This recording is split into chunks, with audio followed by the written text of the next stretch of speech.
Assalamualaikum warahmatullahi wabarakatuh. Apa kabar kalian hari ini? Semoga selalu sehat walafiat, selalu dalam lindungan Tuhan Yang Maha Kuasa, dan jangan lupa tetap berada di dalam rumah, jaga kesehatan, dan perbanyak berdoa. Siswa-siswi kelas 76, 78, dan 79, kali ini pertemuan kita awali untuk membahas bab 4 mata pelajaran ilmu pengetahuan sosial tentang masyarakat Indonesia pada masa praaksara Hindu, Buddha, dan Islam. Kalian simak, dengarkan baik-baik agar kalian bisa mengerti, dan jangan lupa untuk mencatat poin-poin penting yang ada di materi yang akan kita bahas pada kesempatan hari ini. Materi yang akan kita bahas itu tentang kehidupan manusia pada masa praaksara. Sebelum masuk ke materi yang lebih lanjut, kita harus tahu dulu apa itu masa praaksara. Masa praaksara itu, praaksara berasal dari kata pra yang artinya sebelum, dan aksara berarti tulisan. Dengan demikian, yang dimaksud masa praaksara adalah masa sebelum manusia mengenal tulisan. Masa praaksara juga bisa disebut dengan masa nirleka. Nir artinya tidak ada, dan leka artinya tulisan, yaitu masa tidak ada tulisan. Masa praaksara juga dikenal dengan masa prasejarah. Itu untuk perkenalan dan untuk asal mula kata masa praaksara. Selanjutnya kita akan membahas tentang periodisasi masa praaksara. Sejarah alam semesta jauh lebih panjang jika dibandingkan dengan sejarah kehidupan manusia di muka bumi. Manusia pertama kali muncul di muka bumi ini kira-kira 3 juta tahun yang lalu. Untuk mengetahui perkembangan manusia sejak awal kehidupannya, kita perlu terlebih dahulu mempelajari tentang periodisasi atau pembabakan zaman di muka bumi.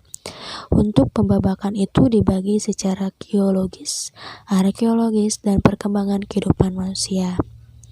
Kita uraikan satu persatu. Yang pertama, periodisasi secara geologis. Pada zaman dahulu, keadaan bumi tidak seperti sekarang. Sebelum adanya kehidupan, bumi mengalami perubahan-perubahan. Awalnya, bumi dalam keadaan panas dan pijar, sehingga tidak ada satu makhluk hidup pun yang mampu untuk hidup. Kemudian, bumi mendingin dan terbentuklah kerak atau kulit bumi. Makhluk hidup mulai ada sejalan dengan semakin mendinginnya bumi. Menurut para ahli geologi, sejarah perkembangan bumi terbagi menjadi 4 periode. Yang pertama, zaman Arkaikum. Yang kedua, zaman Paleozoikum. Yang ketiga, zaman Mesozoikum. Dan yang keempat, zaman Neozoikum atau zaman Kenozoikum. Untuk zaman Neozoikum ini terbagi lagi di dalam 2 bagian. Yang pertama, zaman Tertier dan zaman Kuartier. Kita bahas yang pertama, zaman Arkaikum. Merupakan zaman tertua. Zaman ini berlangsung kira-kira sejak 2500 juta tahun yang lalu. Pada waktu itu kulit bumi masih sangat panas, sehingga belum terdapat kehidupan di atasnya. Yang kedua, zaman Paleozoikum. Ini adalah zaman kehidupan tua, berlangsung kira-kira sejak 340 juta tahun yang lalu. Zaman ini sudah ditandai dengan munculnya tanda-tanda kehidupan, antara lain munculnya binatang-binatang kecil yang tidak bertulang punggung seperti jenis ikan, amfibi, dan reptil. Selanjutnya, zaman Mesozoikum. Ini adalah zaman kehidupan pertengahan, berlangsung sejak kira-kira 140 juta tahun yang lalu. Pada zaman ini, kehidupan di bumi semakin berkembang. Binatang-binatang mencapai bentuk tubuh yang besar sekali. Kita mengenalnya sebagai dinosaurus. Di samping itu, juga mulai muncul berbagai jenis burung. Zaman Mesozoikum disebut pula dengan zaman reptil karena pada zaman ini jenis binatang reptil yang paling banyak ditemukan. Yang terakhir adalah zaman Neozoikum atau Kenozoikum. Untuk zaman ini adalah zaman kehidupan baru, berlangsung sejak kira-kira 60 juta tahun yang lalu. Zaman ini dibagi menjadi dua, yaitu zaman Tertier dan zaman Kuartier. Untuk zaman Tertier ini adalah zaman yang ketika jenis-jenis reptil besar itu mulai punah dan bumi umumnya dikuasai oleh hewan-hewan besar yang menyusui seperti jenis gajah purba yang pernah hidup di Amerika Utara dan Eropa Utara. Yang kedua, zaman Kuartier. Zaman Kuartier berlangsung sejak kira-kira 3 juta tahun yang lalu. Zaman ini sangat penting bagi kita karena merupakan awal kehidupan manusia pertama kali di muka bumi. Selanjutnya masuk kepada materi periodisasi secara arkeologis. Berdasarkan penelitian terhadap benda-benda tersebut, masa praksara dibedakan menjadi dua, yaitu zaman batu dan zaman logam. Yang pertama, zaman batu. Zaman batu adalah zaman ketika sebagian besar perkakas penunjang kehidupan manusia terbuat dari batu. Berdasarkan hasil temuan alat-alat yang digunakan dan dari cara pengerjaannya, zaman batu dibagi menjadi tiga, yaitu Paleolitikum, Mesolitikum, dan Neolitikum. Paleolitikum berasal dari kata paleo, artinya tua, dan litos artinya batu, sehingga zaman ini disebut zaman batu tua. Zaman batu tua diperkirakan berlangsung kurang lebih 600.000 tahun silam. Kehidupan manusia masih sangat sederhana, hidup berpindah-pindah atau nomaden. Mereka memperoleh makanan dengan cara berburu, mengumpulkan buah-buahan, umbi-umbian, serta menangkap ikan. Alat yang digunakan pada zaman ini terbuat dari batu yang masih kasar dan belum diasah, seperti kapak perimbas atau alat serpih yang digunakan untuk menguliti hewan buruan, mengiris daging, atau memotong umbi-umbian. Yang kedua, Mesolitikum.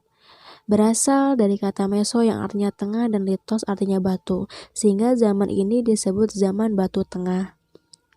Hasil kebudayaan batu tengah sudah lebih maju. Pada zaman ini manusia sudah ada yang hidup menetap, sehingga kebudayaan yang menjadi ciri dari zaman ini adalah kebudayaan Kokken-Modinger dan kebudayaan Abris-Saus-Roque. Kokken-Modinger adalah istilah yang berasal dari bahasa Denmark, yaitu kokken artinya dapur dan moding artinya sampah. Jadi maksudnya adalah sampah dapur atau timbunan kulit kerang dan siput yang menggunung dan sudah menjadi fosil. Nah, untuk Abris-Saus-Roque ini berasal dari kata abris yang artinya tinggal, saus yang artinya dalam, dan roque artinya gua. Maksudnya adalah gua-gua yang dijadikan tempat tinggal manusia purba yang berfungsi sebagai tempat perlindungan dari cuaca dan binatang buas. Alat-alat yang ditemukan pada gua tersebut antara lain seperti ujung panah, pelakes, batu pipisan, serta alat-alat dari tulang dan tanduk rusa. Selanjutnya, Neolitikum berasal dari kata neo yang artinya baru dan litos artinya batu, berarti zaman ini adalah zaman batu baru. Pada zaman ini telah terjadi perubahan mendasar pada kehidupan masyarakat praaksara. Mereka mulai hidup menetap dan hidup menghasilkan makanan sendiri melalui bercocok tanam. Hasil kebudayaan yang terkenal dari zaman ini adalah kapak persegi dan kapak lonjong. Yang keempat, tradisi megalitik. Megalitik berasal dari kata mega yang artinya besar dan litos artinya batu. Berarti maksudnya adalah batu besar. Jadi yang dimaksud adalah dengan tradisi megalitik, pendirian bangunan dari batu yang berukuran besar. Tradisi ini muncul pada zaman batu dan erat kaitannya dengan kepercayaan yang berkembang pada saat itu, yaitu pemujaan terhadap roh nenek moyang. Jenis-jenis bangunan megalitik antara lain, yang pertama menhir, yang kedua dolmen, yang ketiga kubur peti, yang keempat waruga, yang kelima sarkofagus, yang keenam punden berundak, dan yang terakhir patung. Selanjutnya, zaman logam. Menurut perkembangannya, zaman logam dibedakan menjadi 3, yaitu zaman perunggu, zaman tembaga, dan zaman besi. Indonesia hanya mengalami 2 zaman logam, yaitu zaman perunggu dan zaman besi. Benda-benda yang dihasilkan pada zaman ini antara lain kapak corong, nekara, moko, bejana perunggu, manik-manik, cenderamata, atau kapak sepatu. Lanjut materi selanjutnya tentang periodisasi berdasarkan perkembangan kehidupan. Masa praksara dibagi menjadi beberapa tahap, yaitu masa berburu dan mengumpulkan makanan, masa bercocok tanam, serta masa perundagian. Yang pertama, masa berburu dan mengumpulkan makanan. Nah, untuk masa berburu dan mengumpulkan makanan ini dibagi lagi menjadi 2, yaitu masa berburu dan mengumpulkan makanan tingkat sederhana, dan yang kedua, masa berburu dan mengumpulkan makanan tingkat lanjut. Yang pertama, masa berburu dan mengumpulkan makanan tingkat sederhana. Untuk masa berburu makanan tingkat sederhana diperkirakan semasa dengan zaman Paleolitikum. Manusia yang hidup pada masa ini masih tingkat rendah dalam peradabannya. Mereka hidup mengembara, pindah dari tempat satu ke tempat yang lain sebagai pemburu binatang dan penangkap ikan. Di samping itu mereka juga meramu, yakni mencari dan mengumpulkan makanan. Jenis makanan yang dikumpulkan misalnya umbi-umbian, buah-buahan, dan daun-daunan. Untuk kehidupan ekonominya, manusia pada masa itu adalah masih bergantung kepada alam. Untuk kehidupan sosialnya, mereka selalu berpindah-pindah tempat untuk mencari tempat tinggal baru yang banyak terdapat binatang buruan dan bahan makanan. Untuk kebudayaannya atau kehidupan budayanya, mereka sudah mampu membuat alat-alat sederhana dari batu atau tulang dan kayu. Seperti misalnya kapak perimbas, kapak penetak. Untuk alat serpinya misalnya pisau, peraut, dan alat-alat dari tulang dan kayu. Selanjutnya masa berburu dan mengumpulkan makanan tingkat lanjut. Pada zaman ini diperkirakan semasa dengan zaman Mesolitikum. Kehidupan manusia pada masa ini sudah mengalami perkembangan dibandingkan dengan masa sebelumnya. Manusia mulai hidup menetap, walaupun hanya untuk sementara waktu, dan mulai mengenal cara bercocok tanam sederhana. Selain itu, tampak kegiatan manusia yang menghasilkan sesuatu yang belum dicapai pada masa sebelumnya, seperti lukisan di dinding gua atau dinding karang. Untuk kehidupan ekonominya, mereka sudah mengenal cara bercocok tanam dengan sistem berladang, seperti menebang hutan, kemudian membersihkan dan menanaminya. Untuk kehidupan sosialnya, kehidupan manusia sudah mengalami perubahan yang besar. Manusia pada masa itu hidup sudah mulai dalam berkelompok dan menetap dengan memilih gua sebagai tempat tinggalnya. Biasanya gua yang dipilih adalah gua yang letaknya cukup tinggi, yaitu di lereng bukit dan dekat dengan mata air. Untuk kebudayaan atau kehidupan budayanya, selama mereka tinggal di dalam gua, mereka melukiskan sesuatu di dinding gua yang menggambarkan suatu pengalaman, perjuangan, dan harapan hidup. Untuk alat-alat batu yang dibuat, bentuknya sudah lebih halus dari masa sebelumnya, misalnya kapak Sumatera dan alat tulang sampung. Selanjutnya, masa bercocok tanam. Masa bercocok tanam diperkirakan semasa dengan zaman Neolitikum. Pada masa ini, peradaban manusia sudah mencapai tingkatan yang cukup tinggi. Manusia sudah memiliki kemampuan mengolah alam untuk memenuhi kebutuhan hidup dan bercocok tanam dan mengembangbiakan binatang ternak. Mereka sudah hidup menetap dan tidak lagi berpindah-pindah seperti halnya pada masa berburu dan mengumpulkan makanan. Mereka hidup menetap karena persediaan makanan sudah tercukupi. Untuk kehidupan ekonominya, mereka tidak lagi sepenuhnya bergantung kepada alam, karena mereka sudah mampu mengolah alam untuk memenuhi kebutuhan hidup. Untuk kebutuhan sosialnya, hidup menetap pada masa bercocok tanam memberi kesempatan bagi manusia untuk menata kehidupan secara teratur. Mereka menetap di suatu tempat secara berkelompok dan membentuk masyarakat di perkampungan. Perkampungan pada masa bercocok tanam terdiri atas tempat tinggal sederhana yang didiami oleh beberapa keluarga dan dipimpin oleh kepala kampung. Dan untuk kehidupan budayanya, mereka sudah semakin mahir membuat alat-alat atau perkakas. Alat-alat yang dihasilkan sudah dibuat halus dan fungsinya beraneka ragam, yang berfungsi untuk kegiatan sehari-hari. Contoh dari alat-alat tersebut adalah seperti kapak pasergi, kapak lonjong, gerabah, alat pemukul kulit kayu, dan perhiasan berupa gelang dari batu atau kulit kerang. Masa perundagian. Ini adalah akhir masa praaksara di Indonesia. Kata perundagian berasal dari kata Bali, undagi, yang artinya adalah seseorang atau sekelompok orang atau segolongan orang yang mempunyai kepandaian atau keterampilan jenis usaha tertentu, misalnya pembuatan gerabah, pembuatan perhiasan, atau pembuatan sampan. Masa perundagian diperkirakan semasa dengan zaman perunggu.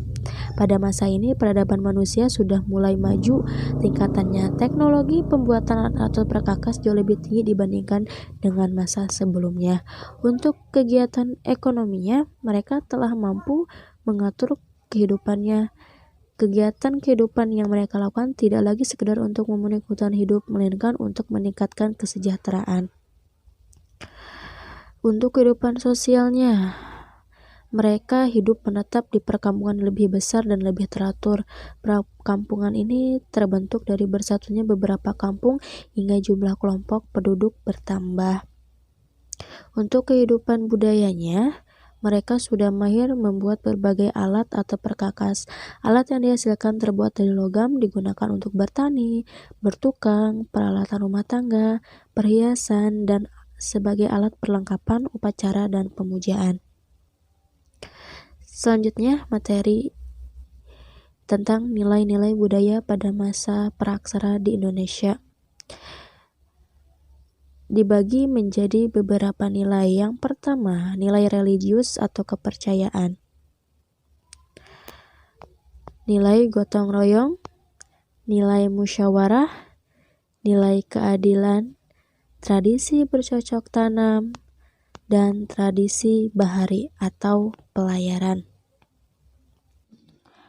Materi terakhir tentang nenek moyang bangsa Indonesia. Coba kamu perhatikan penduduk Indonesia. Mengapa ada banyak keragaman fisik dalam warna kulit, roman muka, dan bentuk rambut? Mengapa ada keragaman dalam nilai budaya, tradisi, dan bahasa? Dari mana juga munculnya keragaman tersebut? Salah satu cara untuk mengungkapkan keragaman ini adalah dengan menelusuri asal-usul nenek moyang bangsa Indonesia. Menurut Paul dan Fritz Sarasin bersaudara mengemukakan bahwa penduduk asli Indonesia ini adalah suatu ras yang berkulit gelap dan bertubuh kecil. Ras ini awalnya mendiami Asia bagian Tenggara yang saat itu masih bersatu sebagai daratan pada zaman es atau periode glasial.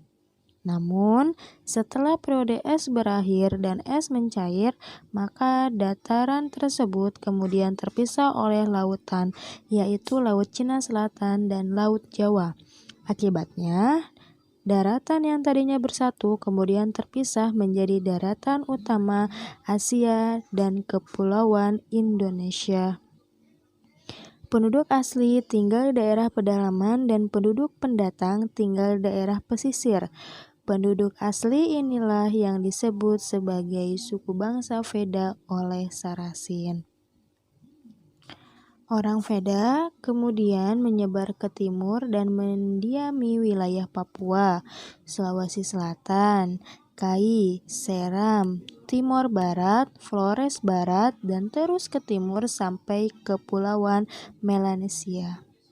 Beberapa suku bangsa seperti Kubu, Lubu, Talang Mama yang tinggal di Sumatera dan Toala di Sulawesi merupakan penduduk tertua di Kepulauan Indonesia. Mereka diyakini mempunyai hubungan erat dengan dan orang Veda. Ras lain yang menghuni Kepulauan Indonesia adalah Proto-Melayu dan Deuterom Melayu. Ciri-ciri fisik mereka adalah rambut yang lurus, kulit kuning, kecoklat-coklatan, dan bermata sipit. Proto-Melayu dan Deuterom Melayu tiba di Kepulauan Indonesia dalam 2 gelombang kedatangan. Gelombang kedatangan pertama adalah Proto-Melayu atau Melayu tua. Mereka dianggap sebagai kelompok Melayu Polinesia yang bermigrasi dari wilayah Cina Selatan yang sekarang menjadi Provinsi Yunnan. Proto-Melayu bermigrasi ke wilayah Nusantara melalui 2 jalur, yaitu jalur barat dan timur. Jalur barat bermula dari Yunan, Cina bagian selatan, masuk ke Indochina, kemudian masuk ke Siam, Semenanjung Melayu, Sumatera, dan akhirnya menyebar ke pulau-pulau di Indonesia. Jalur timur melewati Kepulauan Ryukyu, Jepang. Dari sana, mereka mengarungi lautan menuju Taiwan, Filipina, Sangir, dan masuk ke Sulawesi. Lalu, Proto-Melayu membawa perkakas dari batu berupa kapak persegi dan kapak lonjong. Kapak persegi dibawa oleh Proto-Melayu yang bermigrasi melalui jalur barat. Sedangkan kapak lonjong dibawa oleh Proto-Melayu yang bermigrasi melalui jalur timur. Suku bangsa yang tergolong Proto-Melayu itu adalah Mentawai, Dayak, dan Toraja. Lalu, gelombang kedatangan Kepulauan Indonesia yang berikutnya adalah Deuterom Melayu atau Melayu Muda yang berasal dari Indochina bagian utara. Kedatangan Deuterom Melayu mendesak keberadaan Proto-Melayu ke arah pedalaman. Mereka memperkenalkan perkakas dan senjata yang terbuat dari besi atau logam. Mereka telah melakukan kegiatan bercocok tanam karena padi yang banyak ditanam Indonesia saat ini dibawa oleh Deuterom Melayu dari wilayah Assam Utara dan atau Birma Utara. Bangsa Deuterom Melayu mengembangkan peradaban dan kebudayaan yang lebih maju. Karena itu mereka berkembang menjadi sebagian besar suku-suku yang ada di Indonesia saat ini, seperti Melayu, Minang, Jawa, Bugis, dan lain-lain. Dalam perkembangan selanjutnya, Proto-Melayu dan Deuterom Melayu berbaur sehingga sulit dibedakan. Ras lain yang terdapat di Kepulauan Indonesia adalah ras Melanesoid. Mereka tersebar di lautan Pasifik di pulau-pulau yang terletak di sebelah timur Irian dan benua Australia. Kedatangan ras Melanesoid diperkirakan pada saat zaman es terakhir. Pada saat itu, Kepulauan Indonesia belum berpenghuni. Ras Melanesoid melakukan perpindahan ke timur hingga ke Papua. Selanjutnya ke benua Australia yang sebelumnya merupakan suatu kepulauan yang terhubungan dengan Papua. Pada perkembangan selanjutnya terjadi percampuran antara ras Melanesoid dan ras Melayu yang menghasilkan keturunan Melanesoid Melayu. Saat ini mereka merupakan penduduk Nusa Tenggara Timur dan Maluku. Sekian materi untuk hari ini. Mudah-mudahan bisa bermanfaat dan kalian bisa mengerti. Terima kasih. Wassalamualaikum warahmatullahi wabarakatuh.